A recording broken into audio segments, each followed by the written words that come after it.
Donc, aujourd'hui, on est à la fromagerie Victoria. On est venu encourager les participants du Show du souvenir, qui est un spectacle d'humour fait par des vétérans. Donc, on est venu les encourager, les remercier aussi pour leur implication, parce que c'est une cause qui nous tient beaucoup à cœur, cet événement-là.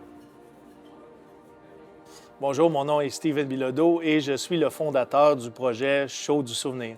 J'ai servi les Forces armées canadiennes durant 20 ans et je caressais le rêve une fois sorti de l'armée, c'est de devenir humoriste. Alors, je suis allé à l'École nationale de l'humour et c'est là que j'ai réalisé ce rêve-là que je caressais, de faire de la scène, pour en partie compenser l'adrénaline que j'ai vécue dans les Forces armées canadiennes. Cet après-midi, on va parler de choses plus techniques. Le 9 novembre prochain, vous allez vous produire au Comédia Club. Donc, vous faites votre entrée cette année dans l'industrie de l'humour, dans un vrai comédie club. Et c'est fort possible qu'il y ait des producteurs ou des gérants qui sont là.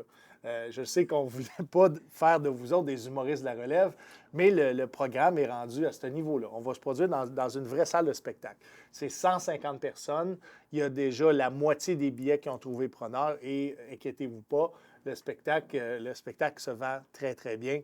Et si vous n'êtes pas en mesure de monter sur scène pour une raison ou pour une autre, que ce soit d'ordre médical ou que vous avez complètement perdu l'intérêt, il n'y a aucun problème. Personne va vous en vouloir et ça n'affectera pas non plus le spectacle. Bien, je suis retraité de l'armée pour des conditions médicales.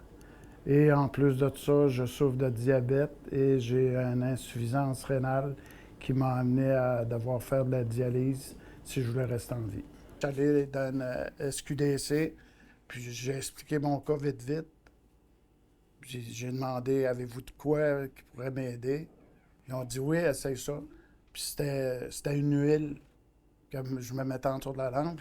J'ai fait comme fudge. Hein? J'ai dit, c'est merveilleux, j'étais bien. Steven, après des années, il a dit, hey, là, lâche le chimique, va-t'en vers le cannabis médicinal. J'ai dit, je ne perds rien de lâcher. Bonjour, mon nom est Hélène Tremblay. Je suis une vétérane de 33 ans de service dans les Forces armées canadiennes. J'ai servi 28 ans dans l'armée de terre et 5 ans dans l'aviation. Disons que rendu à cet âge-là, je n'avais assez de me rouler dans la boîte, fait que j'ai décidé de m'envoyer en l'air. Ça commence mes jokes. Là. Mais quand j'ai commencé mes prescriptions, moi, pour le cannabis médical, j'avais... j'étais rendue à combien? 15 pilules par jour à prendre.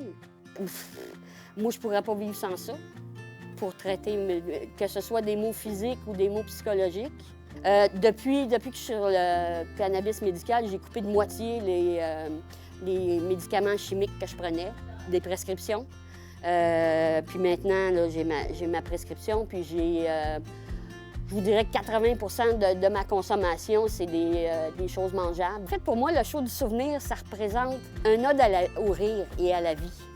Quand les gens viennent te voir, « Hey, good job, j'ai ri en tabarouette », bien, c'est quand même valorisant. Là. Puis si ça peut aider certaines personnes à sortir de l'isolement aussi, c'est ça le but de ce show-là, c'est de faire sortir les gens qui sont pris chez eux. Là, Depuis juillet, j'ai les papillons. Plus ça approche, plus j'ai les papillons. Et là, on est dans le processus d'apprendre, là. Fait que là, je suis en train d'essayer de monter une joke. Là, ça marche pas. Les pressentiments que je serais pas comique, tout ça. Fait que là, le track commence à me poigner, puis j'aime ça. C'est vraiment, là, il y a des techniques là-dedans. Puis hier, j'écoutais même une émission à TV. Puis ils venaient de nous expliquer une technique, puis je l'ai vu direct à la TV, puis c'était aïe, aïe. Je ne verrai plus jamais l'humour de la même façon. Lequel que tu as mal compris, Mike? Je pense que l'exagération, c'est quelque chose qui est vraiment familier avec... tu sais, j'en parlais un peu dans le document de présentation, où est-ce que c'est souvent l'histoire du chasseur qu'il va te conter son histoire 3 fois, puis à chaque fois, l'ours, il est de plus en plus gros. C'est vraiment ça, l'exagération. C'est de prendre un détail dans notre histoire, puis de mettre l'emphase dessus en l'exagérant, puis en mettant « c'est tellement gros que... » Puis là, n'importe quoi qu'on va parler de, tu sais, je t'ai rendu tellement musclé que, je t'ai rendu tellement grand que, c'est là qu'on va aller trouver qu'est-ce qui est drôle, qu'est-ce qui est comique. Tu sais, dans ton cas, à toi, on disait, je t'ai rendu avec les bras gros comme mes cuisses, mais mes cuisses étaient aussi grosses que mes bras. Peut-être qu'il fallait que je m'entraîne un peu différemment, tu sais. Fait que c'est vraiment dans l'exagération qu'on peut aller trouver les choses les plus humaines.